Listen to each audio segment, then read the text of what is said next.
जय मसीह मेरे संपूर्ण पाठक को आज के सुवर्ण अवसर के लिए आप सब कैसे हैं। मेरे प्रभु से दुआ है आप सब ठीक होंगे और प्रभु आप सबको भले चंगे रखे होंगे।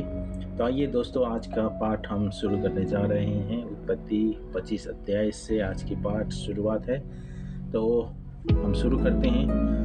25 अध्याय के शीर्षक में लिखा गया है अब्राहम के अन्य वंशज। तब अब्राहम ने एक और पत्नी ब्याह ली जिसका नाम कतूरा था। उससे जिम्रान, योक्षान, मदान, मिधान, इसबाक और शुहा उत्पन्न हुआ। योक्षान से सबा और ददान उत्पन्न हुए और ददान के वंश में असूरी, लतूसी और लुम्मी लोग हुए। मिधान के पुत्र एपा, आपेर, हनोक, अबीदा और एल्दा हुए। ये सब कतूरी की संतान हुए। इसहाक को जो अब्राहम ने अपना सब कुछ दिया, पर अपनी रखेलियों के पुत्रों को कुछ कुछ देकर अपने जीते जी अपने पुत्र इसहाक के पास से पूर्व देश में भेज दिया। अब्राहम की मृत्यु। अब्राहम की सारी आयु 175 वर्ष की हुई। अब्राहम का दीर्घायु होने के कारण अर्थात पूरे बुढ़ापे की अवस्था में प्राण छूट गया और वह अपने लोगों में जा मिला।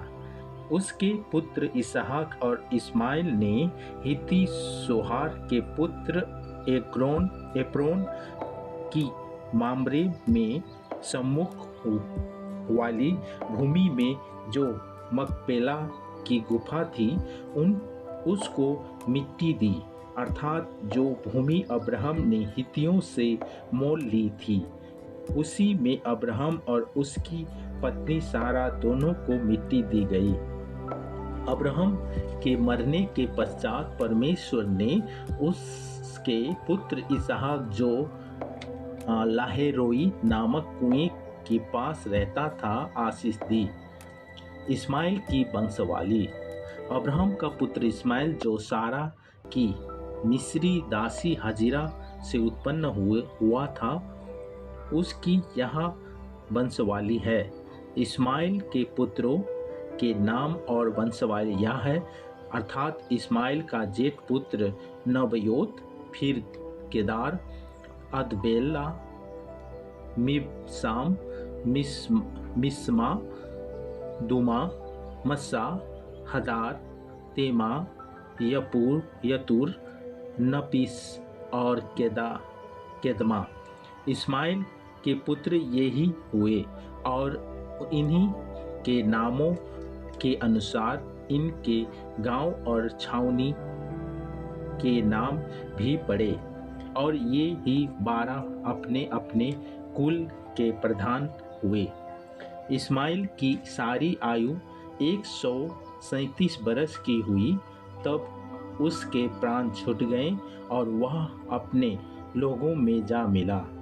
इसके वंश हबीला से सूर तक जो मिस्र के सम्मुख असूर के मार्ग है वह है बस गए, और उनका भाग उनके सब भाई बंधुओं के सम्मुख पड़ा। इसहाक के पुत्रों की पत्नी का वर्णन। अब्राहम के पुत्र इसहाक की वंशवाली यह है। अब्राहम से इसहाक उत्पन्न हुआ और इसहाक ने 40 वर्ष का होकर रिबिका से, जो पद्दन राम के निवासी आरामी बतूएल की बेटी और आरामी लाबान की बहन थी, विवाह कर लिया। इसहाक की पत्नी बाँझ थी, इसीलिए उसने उसके निमित्त यहोवा से विनती की और यहोवा ने उसकी विनती सुनी। इस प्रकार उसकी पत्नी रेबिका गर्भवती हुई और लड़के उसके गर्भ में आपस में लिपट के एक दूसरे को मारने लगे।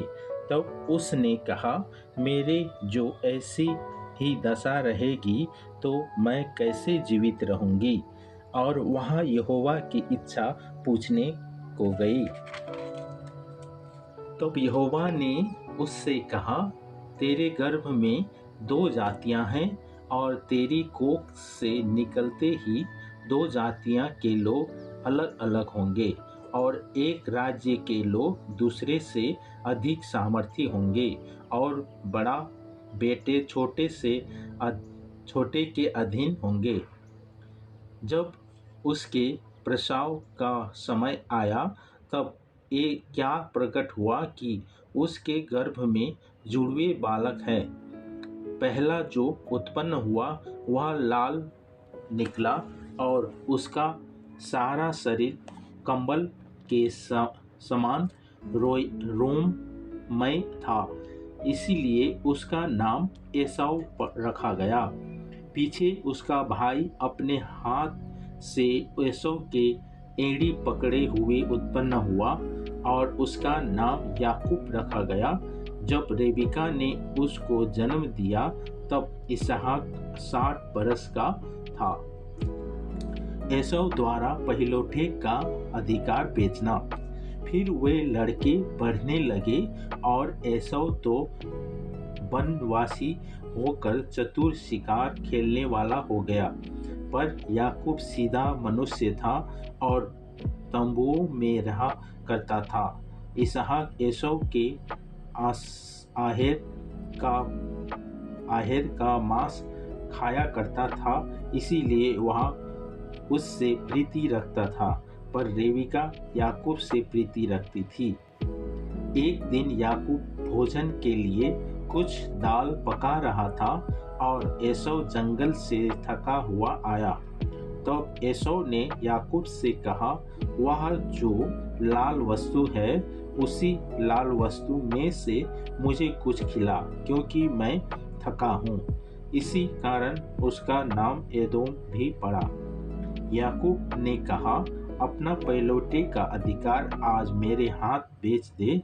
एसाव ने कहा, देख, मैं तो अभी मरने पर हूँ, इसीलिए पहिलौठे के अधिकार से मेरा क्या लाभ होगा। याकूब ने कहा, मुझसे अभी शपथ खा। अतः उसने उससे शपथ खाई और अपना पहिलौठे का अधिकार याकूब के हाथ बेच डाला। इस प्रकार याकूब ने एसाव को रोटी और पकाई हुई मसूर की दाल दी और उसने खाया पिया और उठकर चला गया। यूं एसाव ने अपना पहिलौठे का अधिकार तुच्छ जाना। 26 अध्याय। इसहाक का गरार में निवास। उस देश में अकाल पड़ा। यह उस पहले अकाल से अलग था जो अब्राहम के दिनों में पड़ा था। इसीलिए इसहाक गरार को पलिश्तियों के राजा अबीमेलेक के पास गया। वहाँ यहोवा ने उसको दर्शन देकर कहा, मिस्र में मत जा, जो देश मैं तुझे बताऊं उसी में रह। तू इसी देश में रह और मैं तेरे संग रहूंगा और तुझे आशीष दूंगा। और ये सब देश मैं तुझको और तेरे वंश को दूंगा, और जो शपथ मैंने तेरे पिता अब्राहम से खाई थी उसे मैं पूरी करूंगा। मैं तेरे वंश को आकाश के तारागण के समान करूंगा और मैं तेरे वंश को ये सब देश दूंगा, और पृथ्वी की सारी जातियां तेरे वंश के कारण अपने को धन्य मानेगी, क्योंकि अब्राहम ने मेरे मानी और जो मैंने उसे सौंपा था उसको और मेरे आज्ञाओं, विधियों और व्यवस्था का पालन किया। इसीलिए इसहाक गरार में रह गया। जब उस स्थान के लोगों ने उसकी पत्नी के विषय में पूछा, तब उसने यह सोचकर कि यदि मैं उसको अपनी पत्नी कहूँ तो यह लोग रेबिका के कारण, जो परम सुंदरी है, मुझको मार डालेगा, उत्तर दिया, वह तो मेरी बहन है। जब उसको वहाँ रहते बहुत दिन बीत गए। तब एक दिन पेलिस्तियों के राजा अबीमेलेक ने खिड़की में से झांक के क्या देखा कि इसहाक अपनी पत्नी रेबिका के साथ कीड़ा कर रहा है। तब अबीमेलेक ने इसहाक को बुलाकर कहा, वह तो निश्चय तेरी पत्नी है, फिर तूने क्यों उसको अपनी बहन कहा? इसहाक ने उत्तर दिया, मैंने सोचा था कि ऐसा न हो कि उसके कारण मेरी मृत्यु हो। अबीमेलेक ने कहा, तूने हमसे यह क्या किया? ऐसे तो प्रजा में से कोई तेरी पत्नी के साथ सहज से कुकर्म कर सकता और तू हमको पाप में फंसाता। इसीलिए अबीमेलेक ने अपनी सारी प्रजा को आज्ञा दी, जो कोई उस पुरुष को या उस स्त्री को छुएगा वह निश्चय मारा डाला जाएगा।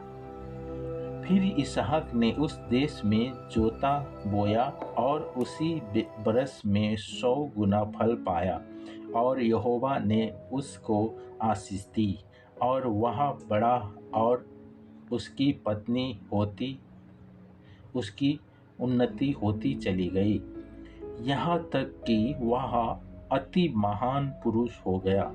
जब उसके भेड़ बकरी गाय बैल और बहुत से दास दासियां हुई, तब पेलिस्ती उससे डहा करने लगे। इसीलिए जितने कुएं को उसके पिता अब्राहम के दासों ने अब्राहम के जीते जी खोदा था, उनको पेलिस्तियों ने मिट्टी से भर दिया। तब अबीमेलेक ने इसहाक से कहा, हमारे पास से चला जा, क्योंकि तू हमसे बहुत सामर्थी हो गया है। अतः इसहाक वहां से चला गया और गरार की घाटी में अपना तंबू खड़ा करके वहां रहने लगा।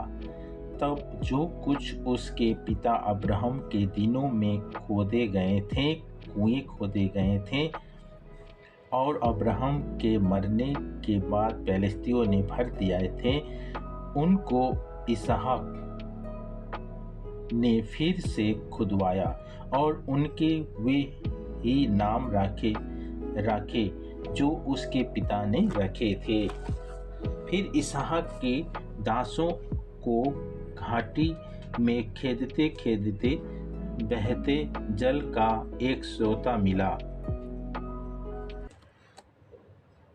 फिर इसहाक के दासों को घाटी में खोदते खोदते बहते जल का एक सोता मिला। तब गरार के चरवाहों ने इसहाक के चरवाहों से झगड़ा किया और कहा, यह जल हमारा है। इसीलिए उसने उस कुएं का नाम एसक रखा, क्योंकि वे उससे झगड़े थे।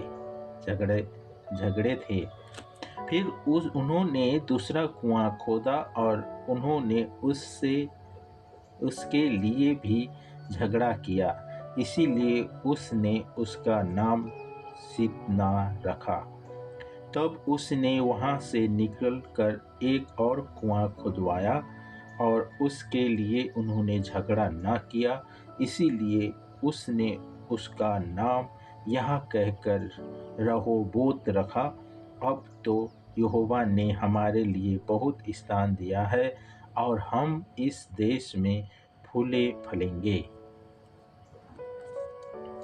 वहां से वह बेरशेबा को गया और उसी दिन यहोवा ने रात को उसे दर्शन देकर कहा, मैं तेरे पिता अब्राहम का परमेश्वर हूँ, मत डर, क्योंकि मैं तेरे साथ हूँ और अपने दास अब्राहम के कारण तुझे आशीष दूंगा और तेरे वंश बढ़ाऊंगा। तब उसने वहाँ एक वेदी बनाई और यहोवा से प्रार्थना की और अपना तंबू वहीं खड़ा किया। और वह इसहाक के दासों ने एक कुआं खोदा। इसहाक और अबीमेलेक के बीच संधि। तब अबीमेलेक अपने मंत्री अहुजा और अपने सेनापति पिकोल को संग लेकर गरार से उसके पास गया।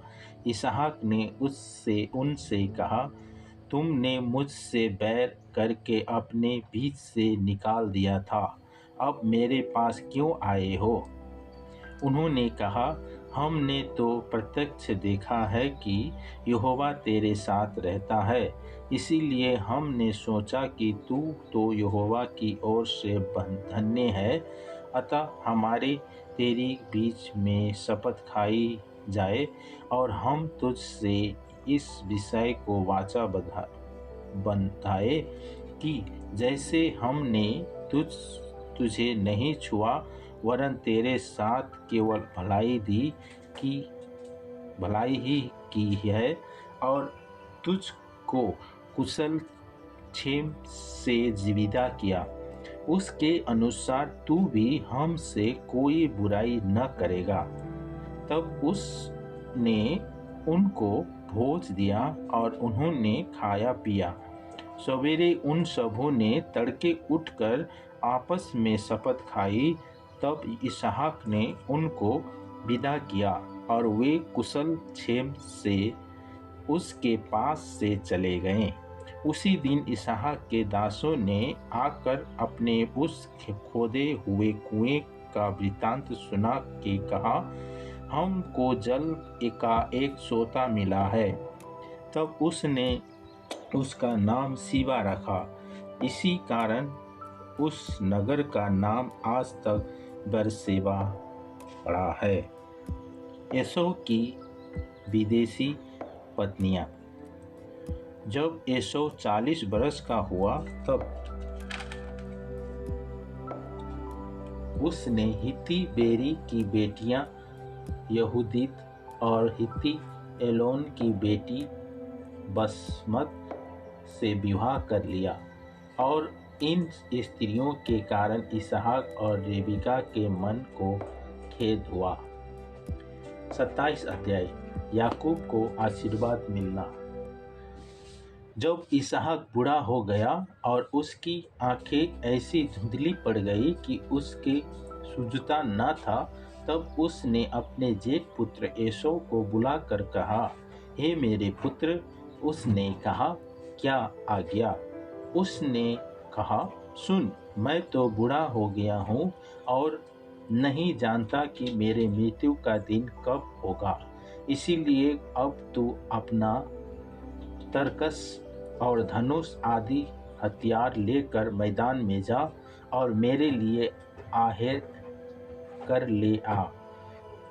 तब मेरी रुचि के अनुसार स्वादिष्ट भोजन बनाकर मेरे पास ले आना कि मैं उसे खाकर मरने से पहले तुझे जी भर से आशीर्वाद दूं। तब एसौ आहेर करने को मैदान में गया। जब इसहाक एसौ से इस बात कह रहा था तब रेबिका सुन रही थी, इसीलिए उसने अपने पुत्र याकूब से कहा, सुन, मैंने तो पिता को तेरे भाई एसौ से यह कहते हुए सुना है, तू मेरे लिए आहेर करके उसका स्वादिष्ट भोजन बना कि मैं उसे खाकर तुझे यहोवा के आगे मरने से पहले आशीर्वाद दूं।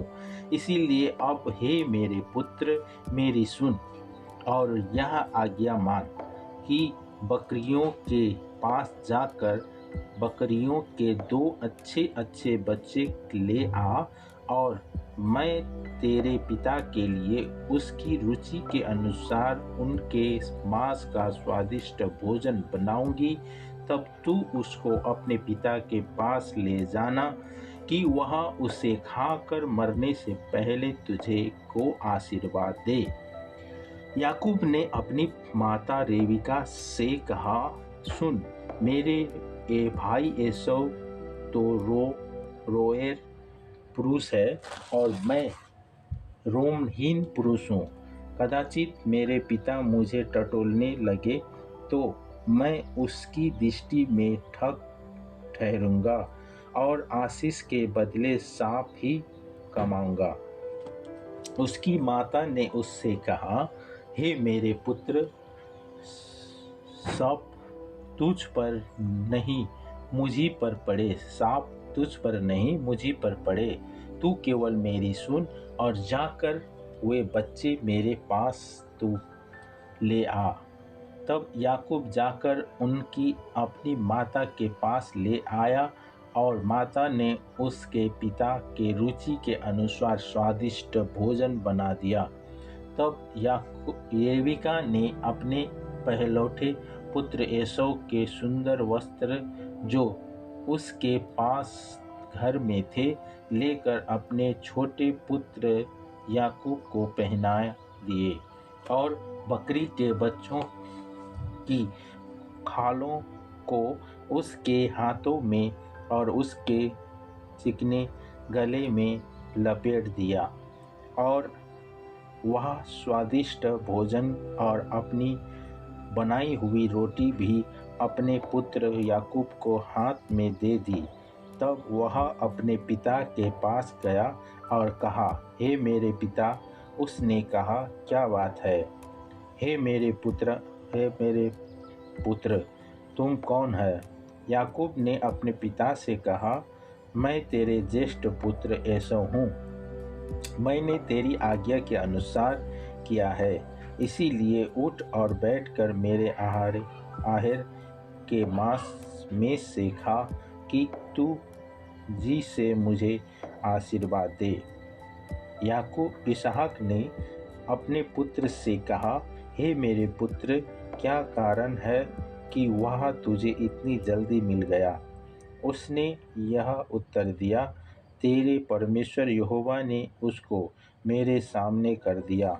फिर इसहाक ने याकूब से कहा, हे मेरे पुत्र, निकट आ, मैं तुझे टटोल कर जानूं कि तू सचमुच मेरा पुत्र एसौ है कि नहीं। तब याकूब अपने पिता इसहाक के निकट गया और उसने उसको टटोल कर कहा, बोल तो याकूब का सा है और हाथ एसौ के से जान पड़ते हैं। और उसने उसको नहीं पहचाना क्योंकि उसके हाथ उसके भाई के से रोआर थे।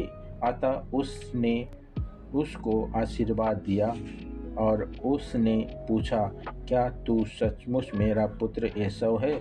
उसने कहा, हाँ मैं हूँ। तब उसने कहा, भोजन को मेरे निकट ले आ कि मैं अपने पुत्र के आहर के मांस में से खाकर तुझे जी से आशीर्वाद दूँ।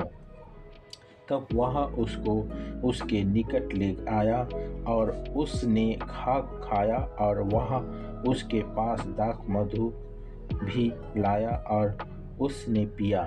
तब उसके पिता इसहाक ने उससे कहा, हे मेरे पुत्र, निकट आकर मुझे चूम। उसने निकट आकर उसको चूमा और उसने उसके वस्त्रों का सुगंध पाकर उसको यह आशीर्वाद दिया, देख मेरे पुत्र की सुगंध जो ऐसे खेत की सी है जिस पर यहोवा ने आशीष दी है। परमेश्वर तुझे आकाश से ओस और भूमि की उत्तम से उत्तम उपज और बहुत सा अनाज और नया दाख मधु दे। राज्य राज्य के लोग तेरे अधीन हो और देश देश के लोग तुझे दंडवत करे। तू अपने भाइयों का स्वामी और तेरी माता के पुत्र तुझे दंडवत करे।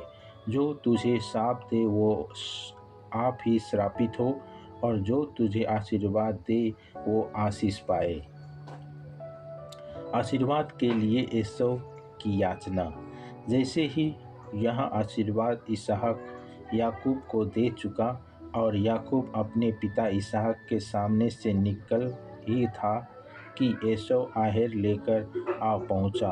तब वहाँ भी स्वादिष्ट भोजन बनाकर अपने पिता के पास ले आया और उससे कहा, हे मेरे पिता, उठकर अपने पुत्र के आहर का मांस खा ताकि मुझे जी से आशीर्वाद दे।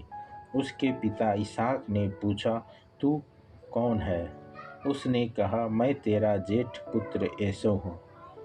तब इसहाक ने अत्यंत थर-थर काँपते हुए कहा, फिर वह कौन था जो आहर करके मेरे पास ले आया था, और मैंने तेरे आने से पहले सब में से कुछ कुछ खा लिया और उसको आशीर्वाद दिया।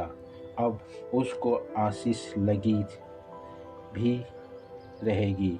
अपने पिता की यह बात सुनते ही एसौ ने अत्यंत ऊंचे और दुख भरे स्वर से चिल्लाकर अपने पिता से कहा, हे मेरे पिता, मुझको भी आशीर्वाद दे। उसने कहा, तेरा भाई धूर्तता से आया और तेरे आशीर्वाद को ले के चला गया। उसने कहा, क्या उसका नाम याकूब यथार्थ नहीं रखा गया? उसने मुझे 2 बार अड़गा मारा। मेरा पहलौठे का अधिकार तो उसने ले ही लिया था, और अब देख उसने मेरे आशीर्वाद भी ले लिया है।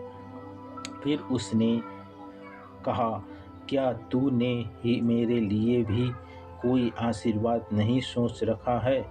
इसहाक ने एसौ को उत्तर देकर कहा, सुन, मैंने उसको तेरे स्वामी ठहराया और उसके सब भाइयों को उसके अधीन कर दिया, और अनजान और नया दाख मधु देकर उसको पुष्ट किया है। इसीलिए अब मेरे पुत्र, मैं तेरे लिए क्या करूं? एसौ ने अपने पिता से कहा, हे मेरे पिता, क्या तेरे मन में एक ही आशीर्वाद है? हे मेरे पिता, मुझको भी आशीर्वाद दे। यूँ कहकर एसौ फूट फूट के रोया। उसके पिता इसहाक ने उससे कहा, सुन, तेरे निवास उपजाऊ भूमि से दूर हो, और ऊपर से आकाश की ओस उस पर न पड़े। तू अपनी तलवार के बल से जीवित रहे और अपने भाई के अधीन तो हो, पर जब तू स्वाधीन हो जाएगा तब उसके जुए को अपने कंधे पर से तोड़ फेंके।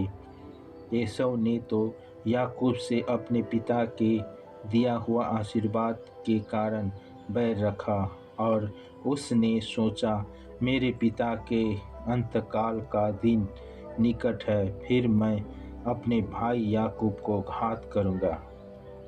जब रेबिका को उसके पहलौठे पुत्र एसौ की ये बातें बताई गई, तब उसने अपने छोटे पुत्र याकूब को बुलाकर कहा, सुन, तेरा भाई एसौ तुझे घात करने के लिए अपने मन में धीरज रखे हुए हैं। इसीलिए अब हे मेरे पुत्र, मेरी सुन, और हरान को मेरे भाई लबान के पास भाग जा, और थोड़े दिन तक, अर्थात जब तक तेरा भाई का क्रोध न उतरे तब तक उसी